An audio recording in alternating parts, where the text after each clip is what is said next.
you, Bobo, and it's a great pleasure to be here and take part in this debate on what is a pretty important issue.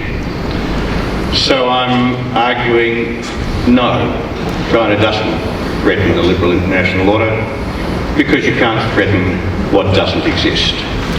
The liberal international order, the idea that's in our minds when we use that phrase, a beautiful idea, a beautiful dream, it never existed. And at the risk of sounding like a Latin philosopher, you can't challenge what doesn't exist. That dream dates back to the 1990s, that magical period at the end of the Cold War, when we had a vision of international order led by America that was the new Rome. Remember the phrase, the new Rome? The idea of America that was unchallengeably preponderant in every dimension of national power, economic, technological, military and moral, and that it was committed to use that power to sustain a vision of the world based on free markets, free trade, functioning democracies that delivered good, disciplined, workable governments, and peace between countries. And the really exciting thing about that vision was that it was shared, at least we thought it was shared, by every major power, not just Europe and Japan, but China and Russia. And in that world, there was no strategic rivalry between major powers. And even the weaker powers, even the countries like the Middle East, there was hope that they would be drawn into this vision of global order. And because there'd be no major power rivalry, there'd be no geopolitics, the risks of conventional conflict would be low. Our countries would be called upon only to deal with relatively minor strategic challenges, the new security threats that we used to talk about. And the threat of nuclear war, particularly nuclear war between major powers, would dwindle almost to nothing. It never happened.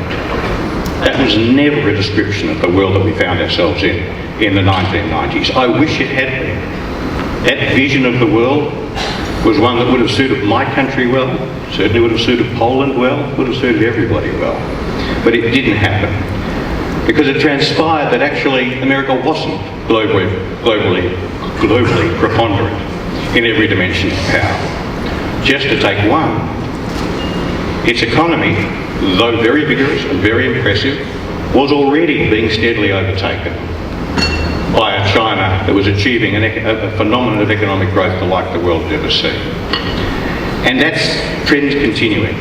We can't begin to understand what we're facing in the world today unless we acknowledge that China's economy is already bigger than America's and will, in all probability, keep growing faster than America's. It's the biggest and fastest and most fundamental change in the distribution of wealth and therefore of power in human history. What's more, China, and for that matter Russia, didn't accept America's vision, the vision that so many of the rest of us subscribe to, of the future of global order. And China in particular is significantly challenging the vision of regional order that the United States had upheld in Asia for so long. And that challenge is backed by a very significant military challenge. The United States turned out not to be as preponderant militarily as we'd all thought. In fact, it transpires that there is no guarantee that the United States can achieve the strategic objectives it needs to achieve to defend that vision at a cost and risk that the United States is willing to pay or that its allies are willing to pay. Indeed, as the contest from China intensifies, there's a growing risk of conflict in Asia as China challenges the United States leadership and uses the instruments of military power to do that, and America uses the instruments of military power to push back. We've all read the book, the Thucydides book, so we all know that war's not inevitable. But we also should know, if we read that book carefully, that it's a very serious risk. And particularly it's a serious risk because nuclear weapons are back in the picture. 30 seconds. And there's a real risk that we're going to find ourselves facing a nuclear confrontation. So what's our job? It's not to try and chase that old dream. It's to build a new global order and a new order in Asia, which doesn't try and deny China's power, but accommodates it.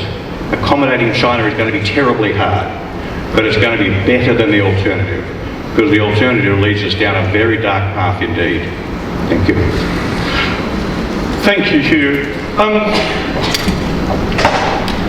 I understand your point about the liberal illusions about this happy-clappy geopolitics-free post-Cold War order.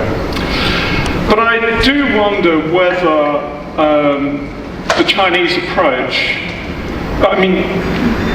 was quite nakedly cynical.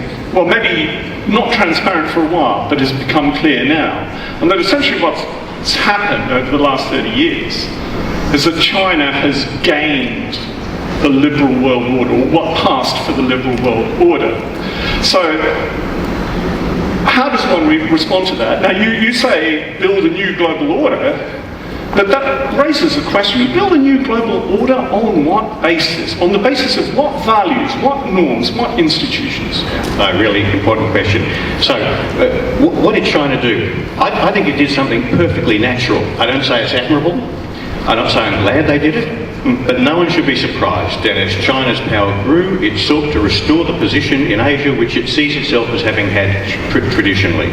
When Mao Zedong did the deal with Nixon in return for America recognising the Chinese Communist Party as the government of China, China recognised America as the primary power in Asia and ceased to contest its position there. That laid the foundation for decades of growth in Asia and China's opportunity. But it was always the case, as Deng Xiaoping's famous phrase said, bide your time and hide your power. That says it all. We bide our time until the time comes. And so it was always, it seemed to be very unwise for us to imagine that China would somehow, as its power grew to approach and overtake the United States, it would accept the position of subordination to US strategic primacy in China's own neighbourhood, which it had accepted in 1972. If so, it gained it. It was a tactical, short-term, you might say cynical decision, sure, but this is statecraft. So if Deng had stayed in power, do you think he would have done exactly the same as Xi Jinping? Yes, I think any Chinese leader, at the point at which they believed China was strong enough for its challenge to be effectively irresistible, they would have started the challenge. Xi Jinping has, of course, his own take on it, and he's a very potent leader, but I think it would have happened with any leader. So what's the basis on which we build a new order? I'm going to sound a bit Machiavellian here. We don't build a new order on the basis of values. We build a new order on the basis of a realistic understanding of the distribution of wealth and power and the measures that are required to establish stability, first and foremost. In a world with nuclear weapons, and we still live in a world with nuclear weapons, strategic stability is the #1 priority. Peace is a value too, if I can put it that way. Okay. Well, thank you.